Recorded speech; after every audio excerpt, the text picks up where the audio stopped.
Hello everybody, it's Bill, it's that college football guy here with another video. It is the week one recap show. We had a lot happen, didn't we? Oh boy. So we're going to go into this recap here. I'm going to go through the good, the bad, and the what the blue hell for the week. And not all wins are created equal. We're going to explain a little bit about that. I'm also at the end of this go through recap of my top 25, that top 25 preseason, and go through the new one. I didn't do one after week 0 because after 4 games, what's the point? Doesn't make any difference. So some schools are coming in here. But I do want to do a couple of individual shout outs for individual performances. Passing wise, the leading passer for this past week, Shedeur Sanders from Colorado, 445 yards, 4 touchdowns, 1 INT, and you needed every bit of it against North Dakota State. Rushing, Ashton Jeanty. Told y'all he was a Heisman candidate, dark horse, but hey, he may be going further up. From Boise State, 267 yards rushing and 6 touchdowns, and you needed every bit of it against Georgia Southern. And the receiving leader, I hope I'm saying his name right. So, to my Arizona fan subscribers, let me know. Tetairoa McMillan, the wide receiver from Arizona, channeling his inner Randy Moss. 10 receptions, 304 yards, and 4 touchdowns. Just damn. Had a hell of a game. Shout out to those 3. Also, shout outs to the subscriber schools that got wins this past week. We're talking about NC State, Bowling Green, Colorado, Coastal Carolina, Illinois, Georgia, Ohio State, Ole Miss, Notre Dame, Penn State, Tennessee, Oklahoma State, Kansas State, Miami, Arizona, Iowa, Louisville, Cincinnati, Washington State, Northwestern, Boise State, Marshall, East Carolina, South Florida, Baylor, UNLV, Middle Tennessee State, Nevada, Auburn, San Diego State, and Washington. And special shouts out to 4 schools in particular. Georgia Tech and SMU are both now 2-0, and Vanderbilt and Boston College on 2 big wins they got this week. Okay. Not all wins are created equal. And I'm going to say this off the bat. These are all the schools that got really big blowout wins over FCS schools this past week. Missouri, Utah, Kansas, Rutgers, UCF, Central Michigan, Toledo, UAB, Tulane, Illinois, Army, Ole Miss, Tennessee, Kansas State, Iowa, Purdue, Northern Illinois, Marshall, Mississippi State, East Carolina, South Florida, Baylor, Memphis, and SMU. I'm saying this one in particular to the Tennessee fans who do follow this. They're a little quiet on the comment section, but I do get told they do talk to me on X, on Twitter. So what if we had 700 yards of offense against Chattanooga? It's the 4th time in history. It means something. No, it doesn't. If you get blown out by Georgia by 40, did it matter? Have that same kind of energy. Not that level, because you're not going to get that against them. But a close enough level to show you're powering out. Do that against NC State. Do that against Florida. Do that against Georgia. Do that against Alabama. You get the idea. Do it against somebody that actually is going to have a relevant matter in the schedule. You beat an FCS school by 70 means something, but if you get blown out by Georgia, it meant nothing. Not all wins are created equal. It's like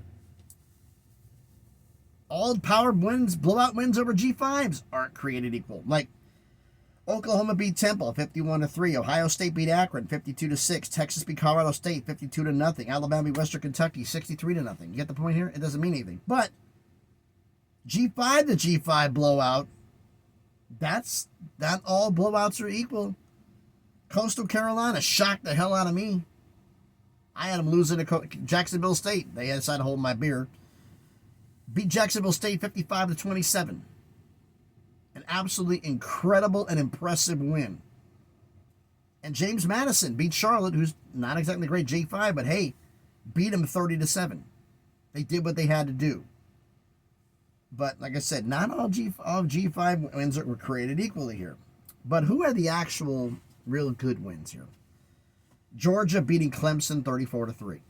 Now, I don't have a problem with schools like you're trailing in you're leading in the first half, or it's a close first half, and then you just hit the gas in the second half for the halftime adjustments. I can deal with that, the coaching adjustments. And that's exactly, it was 6-0 Georgia at the half. They just dropped the hammer. Notre Dame beating Texas A&M 23-13. Big win.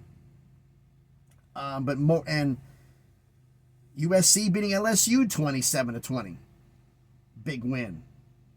SC showed me a little bit of something there. Boston College beating Florida State 28-13.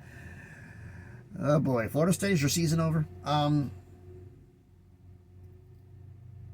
get into you later. But 3 games were actually really impressive to me. Georgia Clemson was impressive to me. That was the first, actually 4 games. One that most people don't even talk about. UNLV beat Houston 27-7. Houston scored that touchdown in garbage time with less than 2 minutes left. You were shut out by UNLV. I said Houston was the worst program in the Big 12. Could they be the worst Power 4 school? Because UNLV did not play great. 100 yards rushing, 150 yards passing. Sluka did not look good for this completion percentage, and they still blew you out.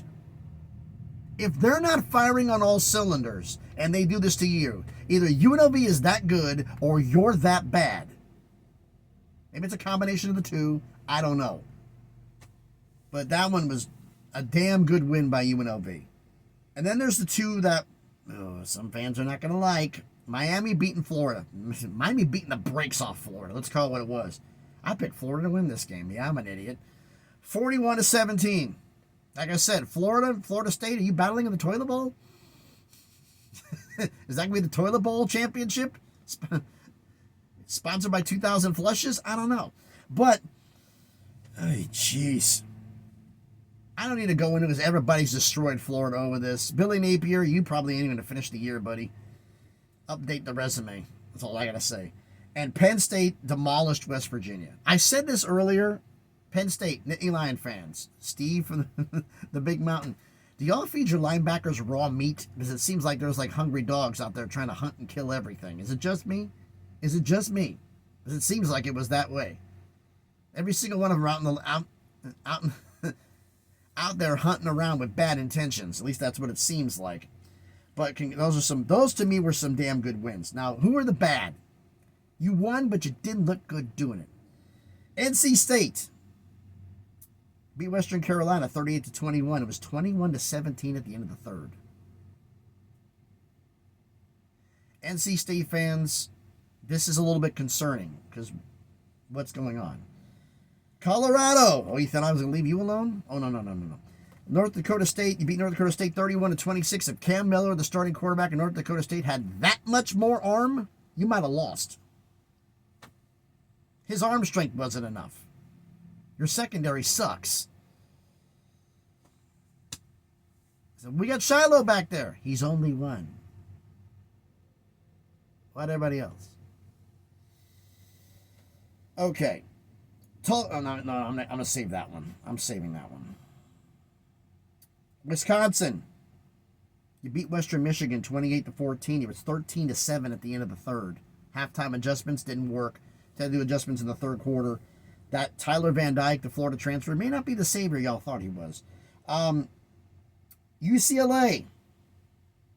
I'm going to save you. I'm saving you. Boise State. I picked y'all to go with the college football playoff, and your end up defense looks like trash. You beat Georgia Southern 56-45. It was 36-30 at the end of the third. If Ashton Jonty didn't have a mind-boggling game, you would have lost. Bottom line. If you give up that many points to Georgia Southern, what's Oregon going to do to you? What's the other schools in the Mountain West going to do to you? I had you going 12-1. You might only win 9 games. That's a problem, and a big one that's got to be addressed. UCLA.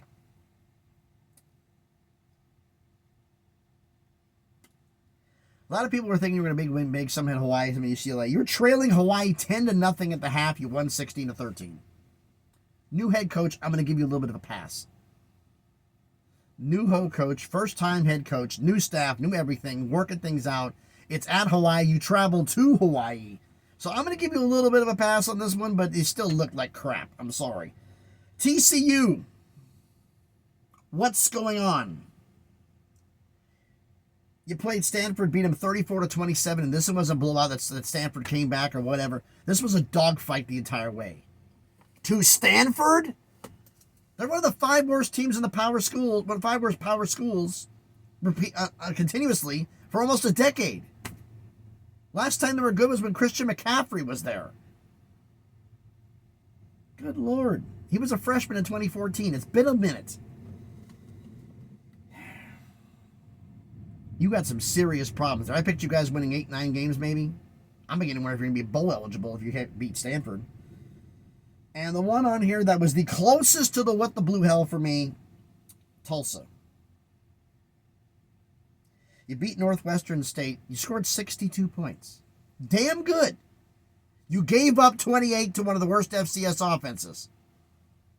28. I was wrong about Nevada. Because Nevada won. I didn't think they're only winning 1 game this year. They're going to win a lot more than that. Are you taking Nevada's spot tied with Louisiana Monroe for the worst team in the G5? That one had me a little shaking my damn head on. But the what the blue hell? The 2. First one, nobody bothers to get about this. It just happened. Boston College beats Florida State. It is a point and laugh a little bit. It is a laugh at them somewhat. You laugh at them as Florida State. Dude, I had you winning the ACC. I'm beginning to wonder if you're going to make the championship game. You're 0-2 in conference. And these are 2 of your easier opponents. DJ Uiagalelei. Everybody else calls him DJ Ugabadoogie, but he plays like doo-doo.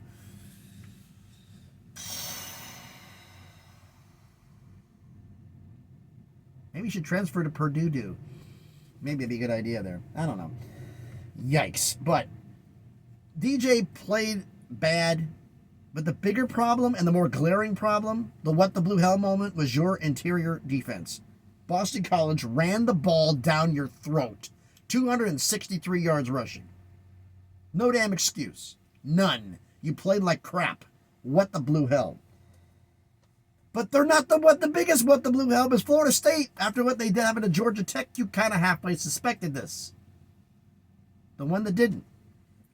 Last year I had a Texas Tech subscriber. He's mysteriously absent this year. Even the subscriber roll call, the subscriber rankings for last year. He's not here.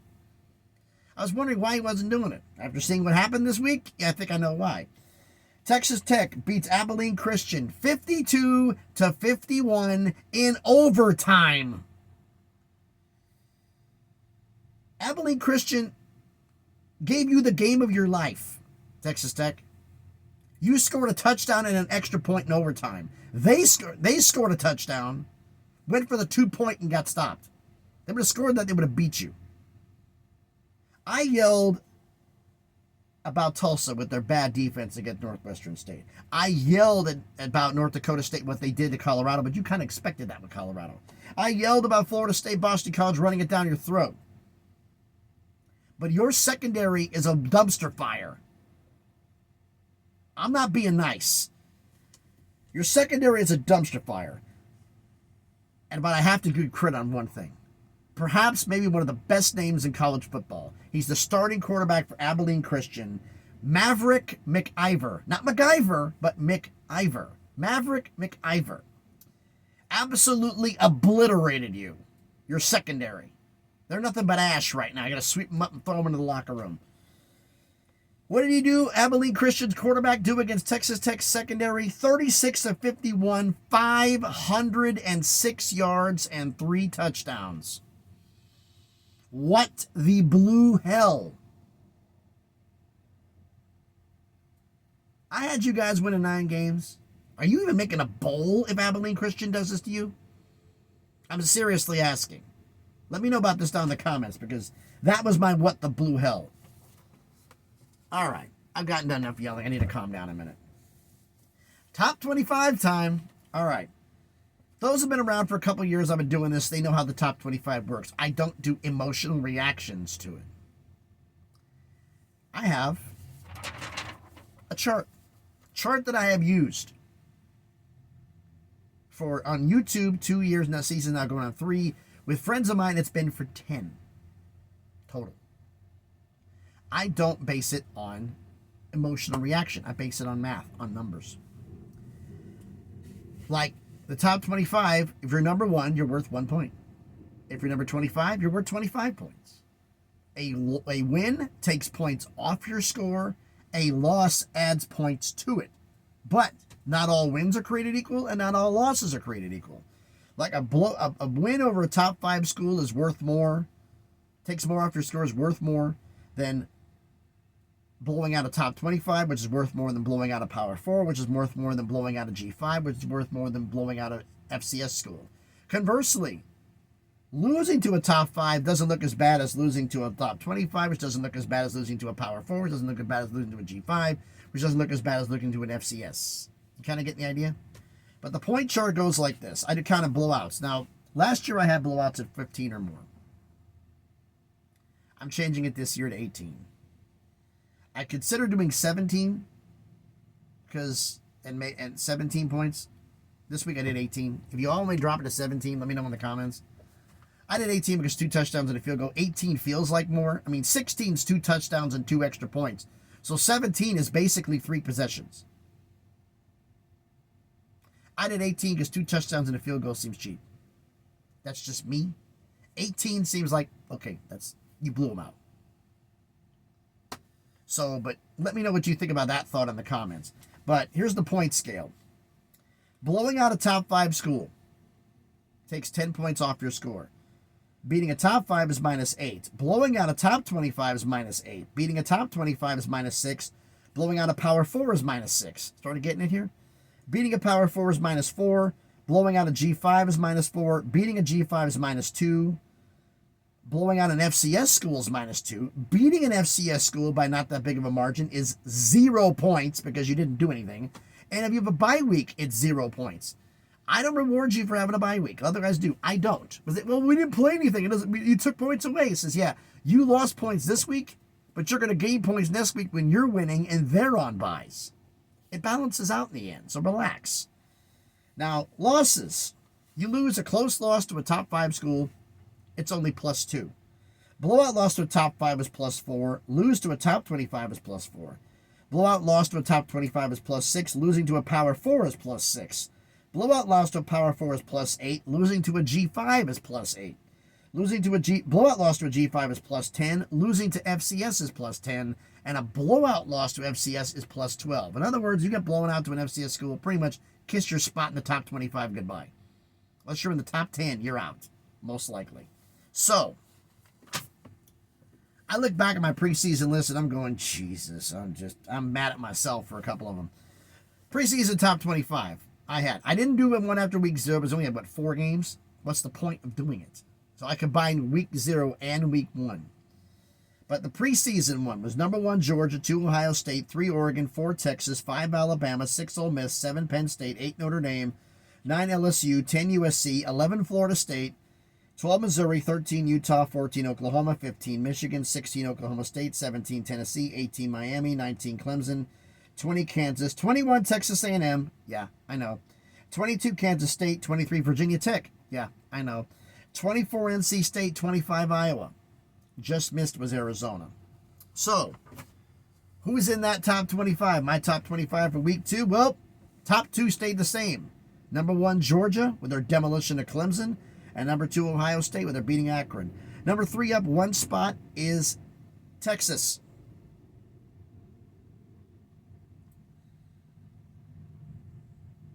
Making sure I got something right here. The spot is to Texas. Number 4 up 3 spots is Penn State. Number 5 is holding state. Number 5 is Alabama. Down 3 spots to number 6 is Oregon. Up 1 spot to number 7 is Notre Dame. Up 2 spots to number 8 is USC. Down 3 spots to number 9 is Ole Miss because USC beats top 25 schools, or in Notre Dame beat top 25 schools. You just beat a good FCS school. Wins aren't created equal, Ole Miss. That's why you're down. Up 4 spots. The biggest climb of the week, other than the debuting schools, because we had 2 new debuts this week, is Oklahoma, up 4 spots to number 10. Down 1 spot to number 11 is Missouri. Up 3 spots to number 12 is Michigan. Holding steady at 13 is Utah. Biggest climb of the week, tied with tied with Oklahoma for the biggest climb of the week. Up 4 points is Miami to 14. Down 6 spots to 15 is LSU. Holding steady at 16 and 17 is Oklahoma State and Tennessee. Up 2 spots to 18 is Kansas. Up 3 spots to number 19 is Kansas State. Back-to-back debuts in the poll. 2-0 with their big win over Florida State. Number 20th is Georgia Tech. Arizona with their big win. They were just on the outside going in because of what else happened. They climb in at number 21. Up 3 spots to number 22 is Iowa. Down 4 spots to 13 is Clemson. Biggest drop of the week. What a shock. Florida State, yeah, they're still in, barely, at number 24, down 13 spots. And down 1 spot to number 25 is NC State. So Texas A&M and Virginia Tech bit the farm. They're out of the top 25. So, yeah. It was an interesting week. We had a lot of other receiving votes here. Obviously, Texas A&M, Virginia Tech would be in consideration. The big movers of the week, Boston College with their win over Florida State, SMU, who's 2-0, Vanderbilt with their victory over top 25 Virginia Tech, and UNLV beating Houston. UNLV is actually in consideration because you blew out a power school. There's other schools in consideration as well, but those are the top ones that are in the others receiving votes. But I've done enough talking on this long video. Why don't you let me know your thoughts down in the comments? So thanks everybody for watching. If you haven't done it already, do me a favor. Smash the like button. Hit the thumbs up. It helps with the algorithm. Helps the video be seen by more people. Comment on the video. The good, the bad, and the what the blue hell. Let me know what you think. Texas Tech, seriously, what the blue hell? That still boggles my mind. What happened to you? Let me know about all that down in the comments. My top 25, that top 25. Let me know what you think about it. Like I said, once this video goes up, I'm going to pin. It probably won't be today, so I'm recording this early Tuesday morning because I'm going to be driving all day. When I get stopped, I'll pin and done for the night. In the evening, I will pin the top comments. I'll have the time to do it. Because right now they're finishing up the paperwork so I can get loaded. They told me about half an hour or 20-something minutes in this video. I'll pin the top comment with the point chart and put it back up so you'll know what I'm talking about. So let me know what you think about all that in the comments. If you haven't done already, I have a little bit of fun on Twitter, on X. The link for that will be in the description. So and also if you haven't done it already, if you've already subscribed to the channel, thank you for doing so much. If you haven't, check out some of the other videos I've done. And if you like them, hey, subscribe to the channel. On the way to 700 subscribers, slowly but surely on that crawl up to 1,000 and make some things happen. So thanks everybody for watching. If you haven't, the video which will be coming out on Thursday for the Friday recap videos is going to be kind of a combination video. It's going to be predictions. I might be doing a video tomorrow. I'm debating on it about what the situation is with the Mountain West and the Pac-12 schools. The Big Mountain Podcast just did a great video on it. So I'm probably just going to be mentioning it in my thing. If you have checked them out and what it is about what the deal is with that, that apparently there's not going to be a scheduling agreement at all. Pac-12 wants to fend for themselves. They go into it. So check their video out.